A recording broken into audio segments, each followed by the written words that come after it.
Hello folks, welcome back to the channel. Thank you very much for joining me once again. You are always most welcome. Well, today, as you know, I've had a little bit of a break for a couple of weeks, and we've had the Queen's Platinum Jubilee here in the UK, all very patriotic fun, and took the opportunity to get a few days away and had a very nice time. We got some sun, as you can probably tell, a bit red, and yeah, very nice actually. The weather was yeah, a little bit mixed. At the end of the Jubilee it all rained here anyway, but yeah, actually got away for 3 or 4 days, and it was very pleasant, very pleasant. Anyway, back to business. Today, something for the armour modelers amongst you. They're going to love this, I think.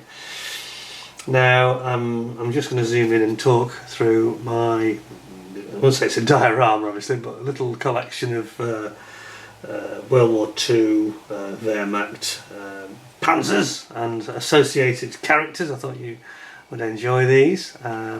Just zoom in, talk you through it. We have here actually both the kits, both the tanks are from Tamiya, 35th scale obviously, and most of the figures are, well, actually the figures are a combination of Dragon and I think ICM. It's the Dragon Normandy Panzer Aces.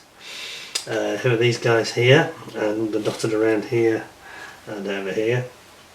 We've also got the motorcyclists here. This is from the Ardennes set, which is the King Tiger, Koenigsegg Tiger 2, and it comes with the I think it's BMW if I remember correctly. And we have the motorcyclists shouting orders to the tank commander here as they're about to plunge into the Ardennes forest. This is more of a Normandy, because we've actually got the Normandy. I have talked about this before, but this is the Michael Wittmann Normandy Tiger 1. And this is the actual Tiger that he used on the day at the big confrontation where he caused absolute disaster for the British actually at Villers-Bocage in Normandy. I think it was the 13th of June. I'm just working on memory. It's thereabouts. 12th, 13th of June, thereabouts. In 1944, just after a week after D-Day. And his own tank broke down, and he actually got into this tank 222, which is not his normal tank. And this is the one that wreaked havoc. Though it was actually, I think, knocked out and he had to escape on foot in the end, because the British finally did get some artillery down upon them in the town. But he destroyed, I think, 14 British vehicles in about under an hour, I think it was. Anyway, very impressive stuff in terms of tank commanding there, but obviously very costly for the British side. But anyway, the figures, as I say, we've got a combination here. We've got, I think these are the Tamiya, the guys that are doing the ammo loading. You can just see them here. I always kind of joke that this one looks a bit like Mr. Spock. I won't move them all around because it's going to be too difficult, they're going to fall out. But this guy that's got the shell in his hand here, and he's just pushing it up. He's the one that looks like Mr. Spock. We've got here a chap who looks, again, you won't be able to tell this angle, but take my word for it, he looks a lot like Daniel Craig, this guy in the black here, this officer. This chap at the back reminds me a hell of a lot of Clint Eastwood in Where Eagles Dare, the movie. And you get these caricatures, you're thinking they look like people that you can actually recognise, which is interesting, isn't it? I've got to say the Daniel Craig one here, he looked more like Daniel Craig when I started painting him than when I finished. He sort of changed his facial appearance slightly. Maybe it's the tones I used, I don't know. And then of course we've got quite a naughty pussycat here. Which I'll show you a little bit more detail. Naughty Pussycat, for those of you that are cat lovers. Try and get some focus. There we go. That's actually modelled on my former pussycat that we sadly lost about, I don't know, 9 years ago now. It was called Scampy, and it's quite accurately modelled on her markings, right down to the stripes on her paws and facial markings and things. So yeah, that's also the Tamiya kit, and I'm just trying to remember what the kit's called. I think it is something like Panzer Crew or Panzer Loaders, artillery loaders or something like that. Little figure sets. There's a few figures here. How many we've got in the picture? 1, 2, 3, 4, 5, 6, 7, 14 figures. Now figures are a tricky one, aren't they? I know a lot of people don't like doing figures because they're very hard to get the faces right, and I'm no expert. I think it's something that you continually develop your skills on, and it requires I think even more patience than normal doing figures. You can't just slap it on and hope for the best. I mean, I've got some of these where Michael Wittmann here, he's got a little bit of stubble, so he's got a little bit of a look of like a darker face where his sort of beard line would be. Others are clean shaven and so on. You're going to decide as you go along, but they're very time consuming. I mean, each figure probably takes, you know, the best part of a day's work to get them right. So there's a lot of days there. There's 14 days. There's a fortnight just in figures. It's interesting though, you know, because I do think that they lift it into the, you know, lift it into a diorama, don't they? It goes beyond just being a couple of models, and you know, you've actually got here, if you look carefully, you've got kind of an orders group going on here with a guy who seems to be giving the orders. You've got a chief that looks like paratroopers here, you've got the tank guys here, and so on. It really does add something a little bit, I think. And you've got the guys, you can see Michael Vittman there on top of his Tiger, and the guys just loading up the Tiger with 88mm shells. Anyway, those were my models. I didn't actually tune in today for you to be bored by my average handiwork. We're going to talk about someone who's a bit better than average today. Two people, in fact. Cast your mind back.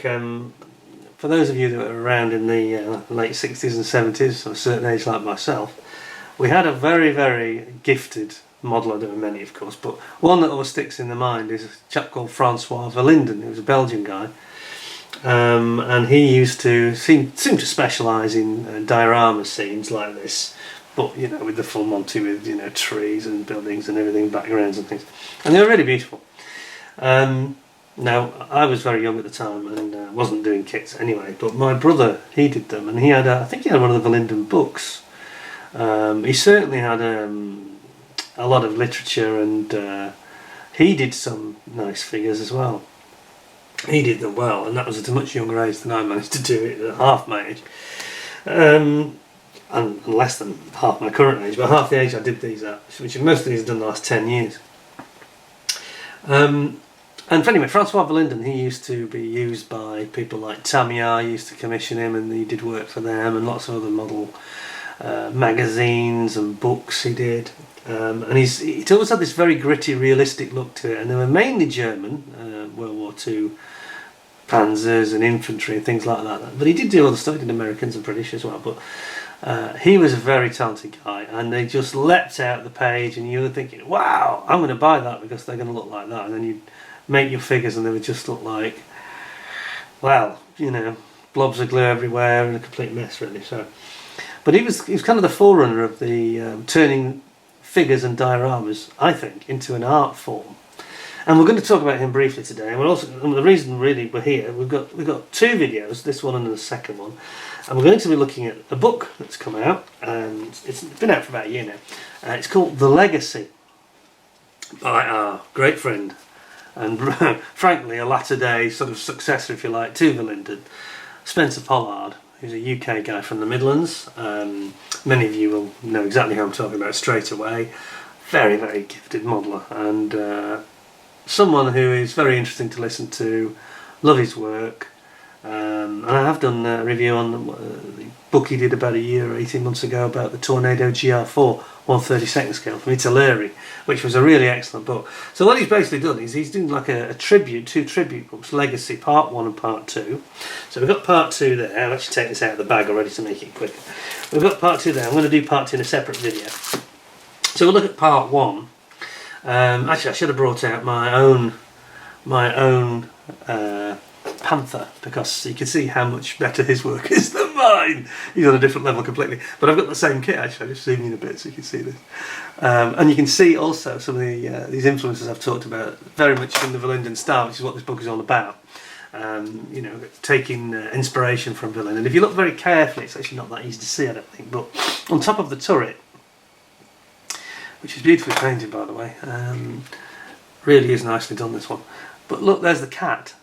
It's the same cat, but different colours, obviously, the one I've just been talking about. And you can see, I think we've got some mini art pigeons on the loose here. You can see the pigeon taking fright or flight.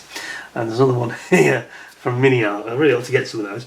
And obviously this is a knocked out panther that's got the US, the GI, infantry guy. He's kind of cordoned it off to make it safe, keep the public away.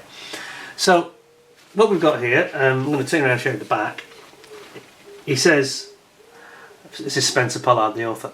He says, anyone that knows me will tell you that Francois Verlinden is my all-time favourite model maker and my greatest influence. So there you go. And we've got a little bit of a sample of what we're going to see inside here, where he's going to do some beautiful dioramas. Now, I'm not going to sit here and waffle on for hours. I'm going to basically let you have a look at this. I think it's quite a visual book, but it's also got a lot of advice. Talks about techniques, weathering, you know, how to finish the models, what goes with certain, you know, certain scenarios, and perhaps advising you in some cases not to overcrowd your dioramas. Sometimes less is more. I mean, I've got these in a cabinet in a very similar layout that they are here. And I wouldn't want to put any more in that particular level. There are more German soldiers. There's about another 4 or 5, maybe 6. And then I've got some British infantry, which I think some of you have seen, with the Sherman Firefly and the T-34 and an American GI in his Jeep, and they're all on the same level together. And it kind of works, you know, it's like a Normandy stroke Battle of the Bulge Ardennes scene. And a lot of the Germans, actually, the infantry, are actually in this winter camo and winter outfit. So quite a lot of them are basically dressed for the Ardennes. Anyway, but let's zoom in on Spencer's book, because, as I say, any of you that don't know, he's a very well-renowned model maker. He's been doing it for all his life. He's about the same age as me. He's in his mid-50s. I hope I'm not insulting him. Early mid-50s, I think, with him. And he has written for many, many magazines. He's written books. And of course, I think he's a member guy at PMS, and you can see him at Telford and things. And still a young chap, really, and very, very accomplished, very inspirational to see his work. I enjoy watching his, looking at his work, and I enjoy watching him if he pops up on YouTube, which he does on another channel. Some of you will know. And he's very entertaining, and, you know, he's always trying new things. He pushes the envelope, and very knowledgeable guy. Anyway, certainly one of the best models in the UK, in my opinion. But let's have a look at his book, and we'll get into this. I'll zoom in a bit. I think what I might do is I'm just worried about knocking things flying. I'm going to be okay. I think it might be alright, actually. I'll move the cat out of the way. My puss. Let's zoom you in and get a proper look at this, because this is going to be a feast for your eyes, to be quite frank. And you're going to see some wonderful dioramas in here. I should just add as well that I've actually bought this not purely for review. I've actually bought this as a gift for someone, a relative of mine. So I'm hoping he's not watching, to be honest, because it's going to blow the gap. I think I had to share it because they are so beautiful. So that's why I'm wearing gloves today, as I often do, I usually do. This is not going to be my property, it's going to be somebody else's, so I'm going to be very careful with it and try not to bend it or anything like that. So let's have a look, see what you think, and then we'll talk about the next video to come, which is part 2. So, here we go. He talks here about the classic Tamiya kits. Let's see if we need a bit more for this. The classic Tamiya kits, and here they are. And that pamphlet at the top is the one that I've got. And he basically says, when the global COVID-19 pandemic hit with a vengeance, I found myself at a bit of a loose end, furloughed from work, time on his hands, and he needed to occupy himself. Decided to do this tribute to Francois Verlinden. Now over here we have actually got one of these early Verlinden books, which you can still get on Amazon, I think. I think the Verlinden book is still on Amazon, and it's called Military Models and Dioramas, the Verlinden Way. Oops. There we go. And the great thing about Verlinden was he sort of added life into these figures and things, and he really sort of made them very animated, and things just came to life. And here we've got an example. This is Spencer's work with the Hanomag. The one thing I do notice in this book, and we just glanced at it briefly, is, and this is no reflection on him or his models, I don't know whether it was photographed by him or somebody else, but I do think there's maybe a bit too much light in quite a lot of them. They all look a little bit overexposed and a little bit wishy-washy in terms of colour and depth and that kind of thing. I think it's the photography or the lighting. I don't think it's the actual work. Because look at what he's got here. He's got these pinned down, it's called. Pinned down. The Germans are their Hanomag, and they are taking cover. But look at the beautiful work he's done on this pillar. It's like a gate post with like a water fountain, I think, coming out of it. look at the detail there, and the way he's got the weathering and the lighting, and you've got the water dripping down, and that looks a bit of greeny moss near the top. Absolutely fantastic. Very, very impressive. And these are, he mentions as well, some of these kits he's using are really old kits. Some of the ones I've got in terms of figures, and you know, some of the 1970s original versions. Here we go. He says here, Tamiya's 135 Hanamag converted into the SD KZ 25-1/10 by simply adding one of their 37 millimeter, I should say, 37mm pack 35-36. A change that is perfect for a beginner as well as a more seasoned model. So he's done a modification to add a bit of life to it and put the bigger gun on, basically. I think it's normally got a 20mm cannon on it. And he says here, you know, I decided that all the models would be built from the box, and the only minor additions, accessories and figures, and initially at least, a surrounding diorama. So what he's trying to do here, he's trying to do a tribute to Verlinden's way of doing things, but he's trying to do it in a way that is doable for the rest of us that are not maybe as skilled as, you know, Spencer Pollard. And he's trying to say you can buy these in Hobbycraft. I've seen them in my local Hobbycraft. This Hanamag, it's about £18, I think. It's not much money. So obviously you can buy one of those and you can get it and start doing the mods. And here we get into a little bit of the detail, which I won't dwell on. We'll just have a quick flick through these pictures. So he's basically showing the simplicity of the basic kit and what comes in the box, what the decals are like, and then he's doing one or two of these minor mods where he's going to build it up and then add this 37mm pack cannon. Then he's got Francois. He says Francois built his reputation thanks to his collection of models and dioramas, which were built and painted in a style that was instantly recognisable. They had a very animated and dark sort of style to them, and there's a photo there of one of Verlinden's originals. The completed model sat on top of images of Francois' dioramas that appeared both in the Tamiya catalogue and in standalone books of his own work. Well, there you go. Here's the 37mm pack cannon which I mentioned, and there's the Verlinden Way book again. And he's basically saying, you know, you too can do this. Talks about detailing it up and doing some highlighting for the instrumentation inside the, I'm going to say the cockpit, but obviously within the driving area of the, behind the wheel, so to speak. And then we've got some of his techniques, some of his weathering techniques. And he's saying, so that's how I progressed over the summer last year, all the time deconstructing my own techniques and replacing with each one with ideas that seem utterly counterintuitive. And he talks here about ways to go about painting. He's doing some techniques that he's perhaps not used himself before, which would be very interesting to read. And I'm sure someone like me who is, you know, average plus he'll give you some great ideas. And he talks about pre-shading and doing post-shading and sometimes doing colours in reverse order, and to give a bit of life and a bit of depth and wear image to the vehicle. And he talks about model building, which is something I've got.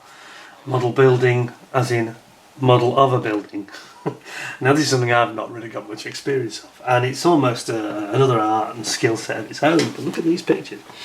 Vive la France sign has been scrawled on the side of this building. He's talking about how to build up layers of colour and use light and decide which angle you want the diorama to actually be seen from and how it'll be lit, because those things are quite important. Then he talks about all the accessories and getting all these things I talked about in the first photo, getting the weathering right, you know, moss effects, wear effects, dirt, and trying to bring them all in so they look right at the right angle under the right lighting, which is quite important. He says here, there's indeed a lot of accessories in this diorama, and they all need to be assembled, painted and weathered to match the other elements. In this shot you can see most of the items I use, including kits from Tamiya, VP and Mini Art, as well as some scratch built ideas and details, including the broken wall and the masonry, the window frames and the drain pipe. I mean, this masonry he's done looks absolutely incredible. I'll zoom in a bit more. That is absolutely remarkable. Look at this. Wow. That's it's kind of the way he's got the shading and the depth and the way the light's going to hit it. Just looks right, doesn't it? And then we get into actually building up the street, the whole scene. It's a very complicated, multi-element diorama. This, not the work of a few days. This is going to take probably a couple of weeks, I think. And look at all the way he's got the debris from the brickwork. Absolutely fantastic. He says the corner in front of the broken wall is decorated with rubble and then a couple of VP oil drums, wooden box, and some discarded ammunition. All typical features in these dioramas. Note the look of the rubble. It was added under and then around the accessories to ensure a natural sit, with a thin wash of water, PVA glue and raw umber acrylic paint being used to tone it all down and to hold it firmly in place. Wow, absolutely amazing. Look at it in the doorway. That's incredible, isn't it? The scene is not set anywhere in particular, but the use of a sign suggests a location, not an actual place. Not a real place, in other words. Huh.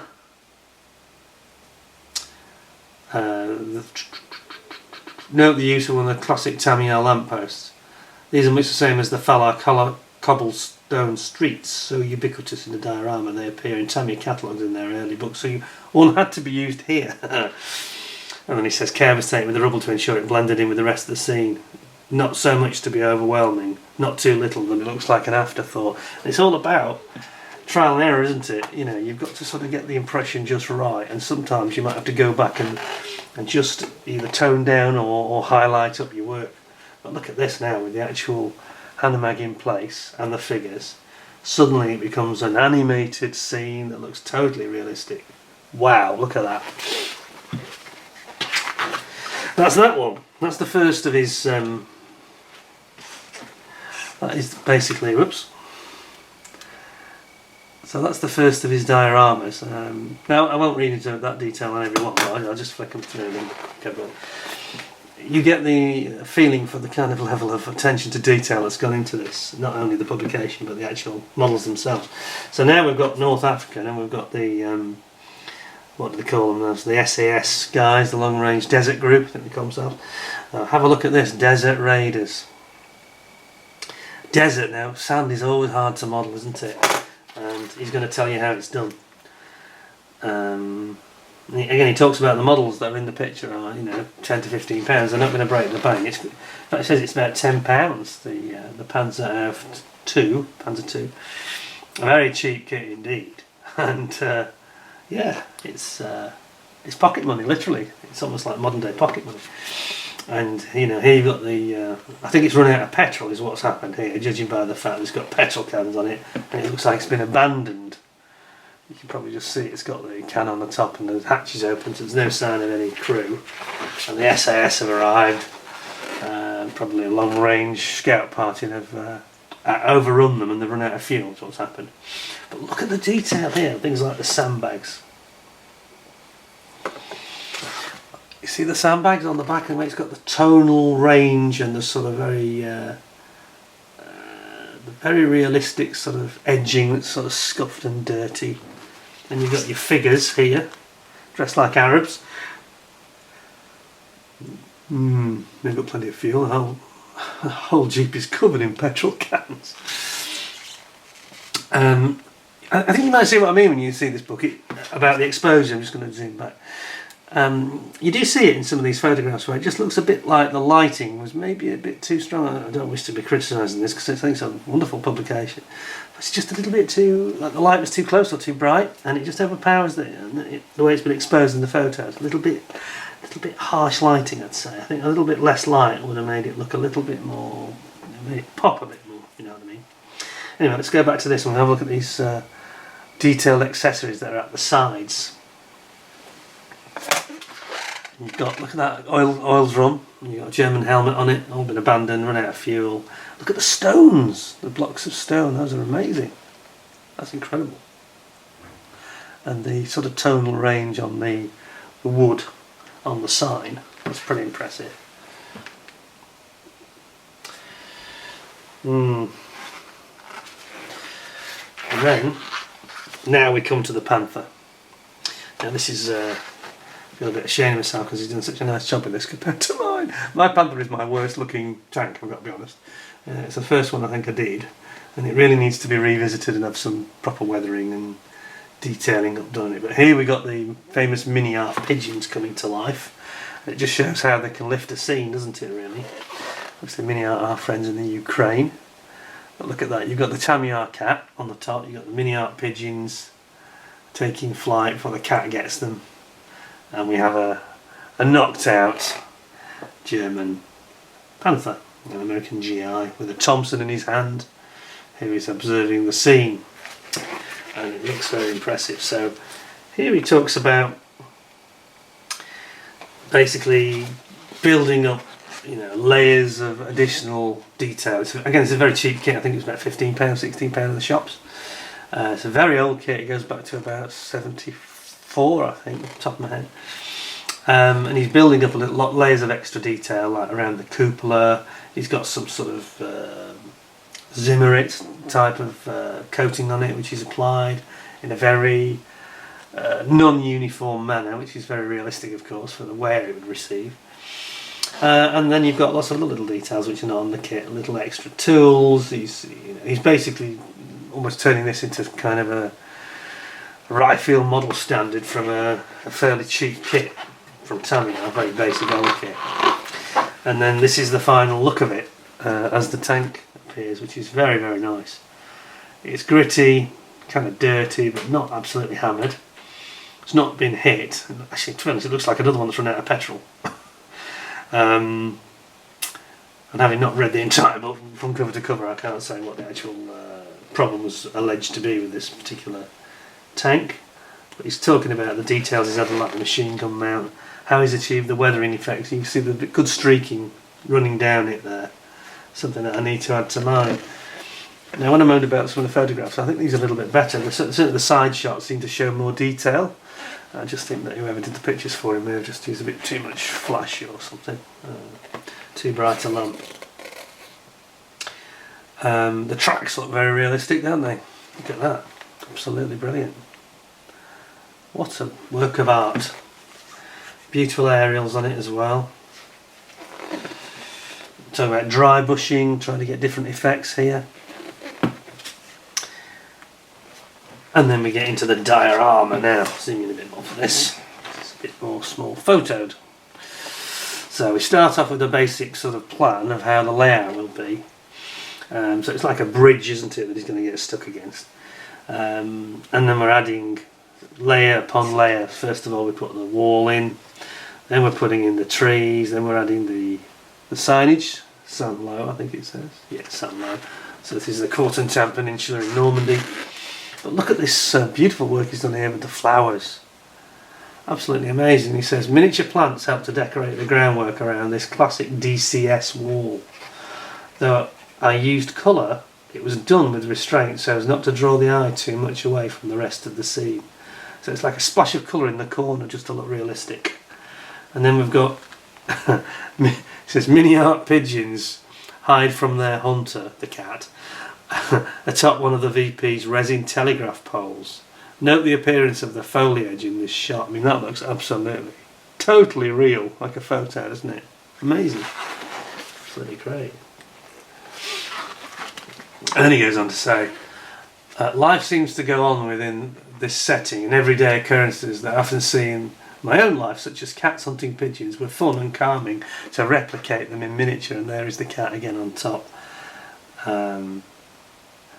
It's not really gonna. It doesn't look like he's about to spring and get the pigeon, but they do like to nosy at them and get up close, don't they? I think the figure's been nicely done as well with this Thompson and the way he's standing and the pose with the way that he's got the gun in his hand. It looks very realistic. That's absolutely brilliant, isn't it? And then we have got Of No Avail, number 2, which is a tribute directly to Of No Avail, which is a Verlinden diorama, and he's sort of replicated it in his own style. He's got an Alsatian dog, and we've got, again, the Americans have captured this. It's an American GI talking to a young boy, at the Rathaus. So they're in Germany, obviously, because that's the town hall.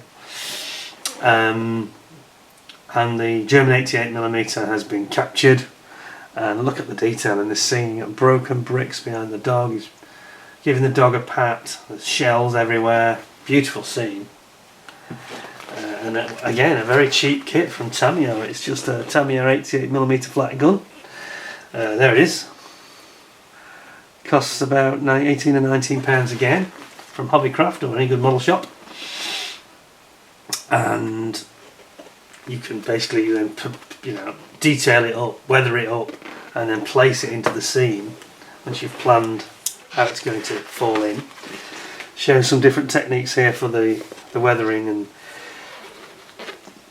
getting the dreaded 88 and getting the dry bushing and all the trim and control wheels, elevation wheel, etc. And then how to place it in the scene, with all this debris and stones and brickwork, etc. Town Hall VP's Rathaus. And here we have the scene with the Rathaus.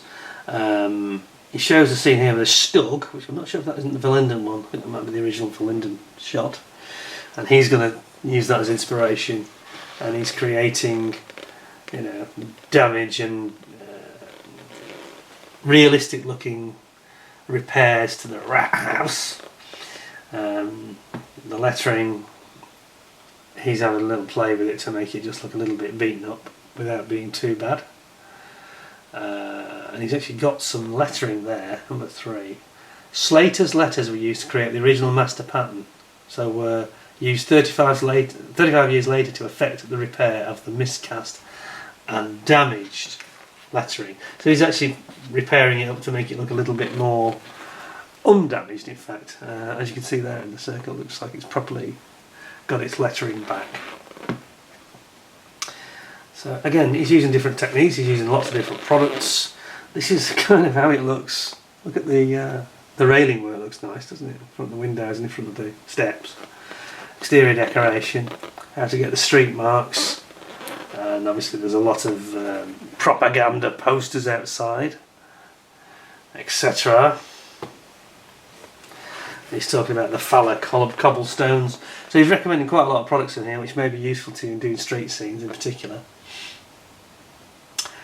And here we've got some wood for the roof, the flooring, the broken wooden flooring. Broken shards of wood, very nicely done, so realistic, that's incredible, look at that. And the final, image, zoom it back slightly, the final image of the diorama is just breathtakingly, it's got depth, hasn't it? Very, very beautiful work. And Tales from the Workbench, I think he's telling 1 or 2 stories about how he had to plan it and things that have gone wrong as well along the way before he got to that final view. It's a lot of work. You've got to it's all about planning to do a diorama. I think you've got to try and bring the elements together at the right time in the right way. So here you've got your child and you've got your dog and you've got your GI and all your ammo boxes and abandoned weapons. You've got a Mauser that's been abandoned on the floor there, and there's an STG 44 and a Schmeiser MP40 that have been abandoned. It's a little amazing, isn't it, really? And then he's talking about his other influences, including Shep Payne, who was another big,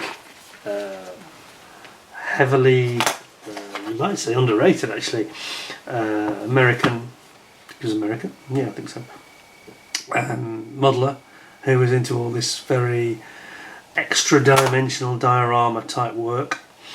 Anyway, there we have it. So that's Legacy. That's the Francois Verlinden Legacy, Part 1 by our great friend Spencer Pollard. And Spencer did me a bit of a deal on these books. I did pay for them, but he did me a nice deal, and I promised him I would review them.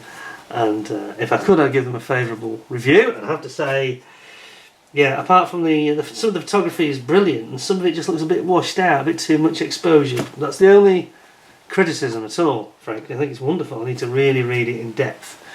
So I'm going to give it 9.5 out of 10. It's kind of fair, really. Would have been 10 if it hadn't been quite so overlit. But beautiful work, absolutely amazing level of detail and forethought that's gone into the models, and the final results look absolutely stunning, don't they?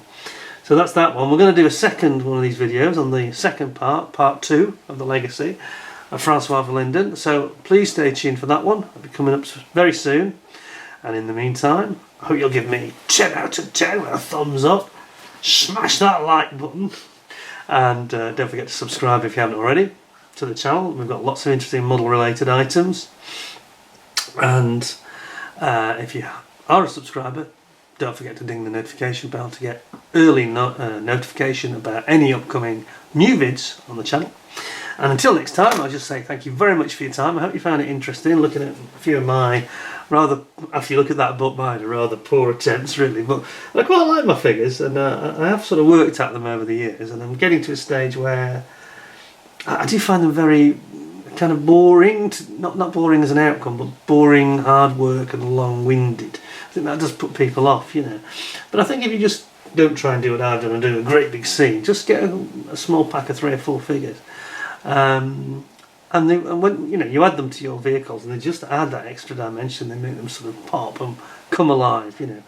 And if you want to go to the nth degree, the ultimate level, then you do the sort of work that Spencer's done. But of course it takes practice, and obviously you need to work at it to get to that level.